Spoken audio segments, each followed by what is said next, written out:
Imperative sentences. Imperative sentences means आज्ञार्थी वाक्य. Sentences in which a command, prayer, supplication, request, exhortation, instructions, warning, etc. is given to the person or persons in front of them are called imperative sentences. Imperative sentence म्हणजेच आज्ञार्थी वाक्य. ज्या वाक्यात in sentence in which, ज्या वाक्यामध्ये a command, समोरच्या व्यक्तीला किंवा व्यक्तीला, अ कमांड मीन्स आज्ञा, प्रेयर म्हणजे प्रार्थना, सप्लिकेशन मीन्स याचना, रिक्वेस्ट मीन्स विनंती, एक्झॉर्टेशन मीन्स उपदेश, इन्स्ट्रक्शन्स मीन्स सूचना, वॉर्निंग मीन्स ताकीद, एक्सेट्रा आदि इत्यादी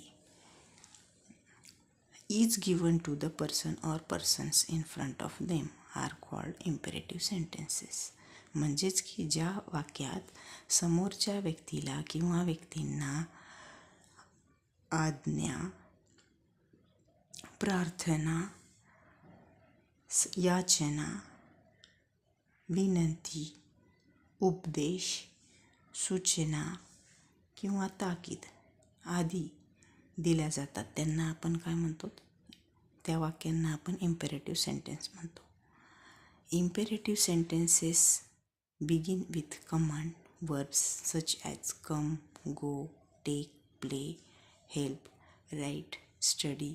Also, if it is a sincere request, the verb is preceded by please, such as please sit down, and if it is a negative, it is preceded by don't, such as don't talk. Imperative sentence begin with common verbs. Imperative म्हणजेच आज्ञार्थी वाक्यांचा आरंभ सामान्य क्रियापदांनी होतो.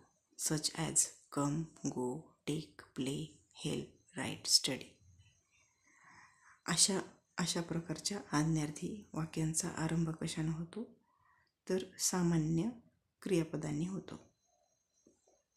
अशा सामान्य क्रियापदांचा also if it is a sincere request, तसेच कळकळीची विनंती असल्यास, सिन्सिअर रिक्वेस्ट मीन्स कळकळीची विनंती असल्यास, the verb is preceded by please. जर कळकळीची विनंती असेल तर आपण त्या ठिकाणी क्रियापदाच्या अगोदर प्लीज हा शब्द घेतो. प्लीज, जसं की such as please sit down, म्हणजेच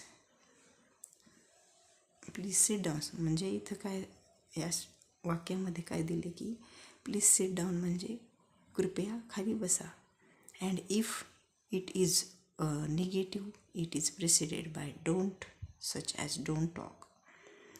आणि जर नकारार्थी वाक्य असेल तर त्या ठिकाणी आपण डोंट या शब्दाने त्याची सुरुवात करतो. जसे की सच ॲज डोंट टॉक. काय, डोंट टॉक म्हणजे बोलू नका. Some examples of imperative sentences. First, go quickly, shut the door please, don't play in the sun, please open the window. So first काय, इथं काय, गो क्विकली म्हणजे लवकर जा. शट द डोअर प्लीज, कृपया दार बंद करा. किंवा असे होऊ शकते की कृपया दरवाजा लावा किंवा दार लावा. Third number, don't play in the sun. Don't play in the sun म्हणजेच काय की उन्हात खेळू नका किंवा खेळू नको. Please open the window. किंवा असे होऊ शकते की कृपया खिडकी उघड. वा असे होऊ शकते की